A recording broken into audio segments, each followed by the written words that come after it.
Good evening everyone. So I am Altelrain Belaro from Batch 4 and today pag-uusapan po natin or ang topic ni Pastor Russell is paano nga ba maglingkod sa Panginoon. So ang verse natin today is 1 Peter verse 5 verse 1 to 2. So una po sa teachings na sinabi ni Pastor Russell ay yung salitang bishop, pastor, and elders ay noong unang panahon or yung sa Bible raw po ay iisa lang lahat ng yun. Kumbaga kung sa atin kasi daw dati or I mean today sa society natin may tayong hierarchy. Kumbaga Pope, sabi ni Pastor Russell may Pope, mga cardinals, ganun daw po. So dati daw po kino-consider nila na parang iisa lang ang bishop, ang elders, or ang pastor. So parang same lang sila ng positions. So sabi din po doon na paano from the title itself na paano natin mapaglilingkuran ang Panginoon. So first or foremost is gagawa tayo ng kabutihan o mga bagay na ikinalulugod niya. Sabi nga daw na seek the church. Kasi sabi, ang akala kasi ng ibang tao ang church ay yun yung bahay sambahan, which is tama naman, may bahay sambahan naman talaga tayo, pero we should know that the church is all about us. Kumbaga tayo mismo yung church.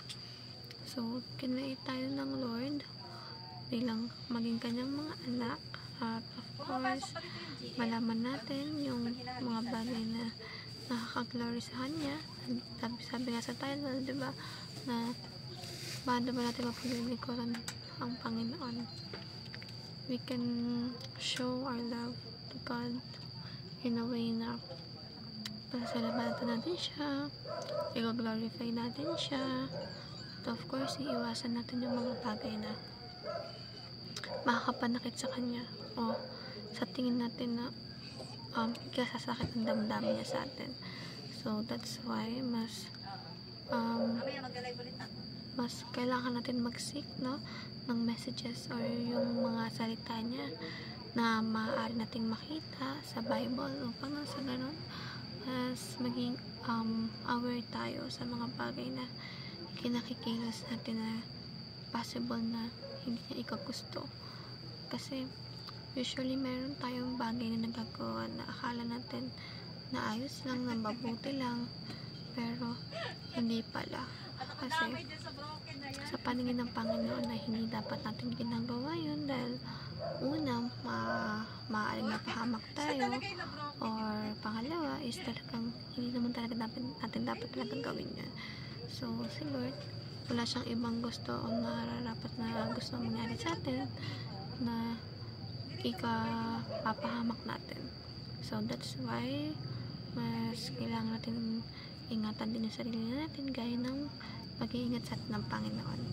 And of course mas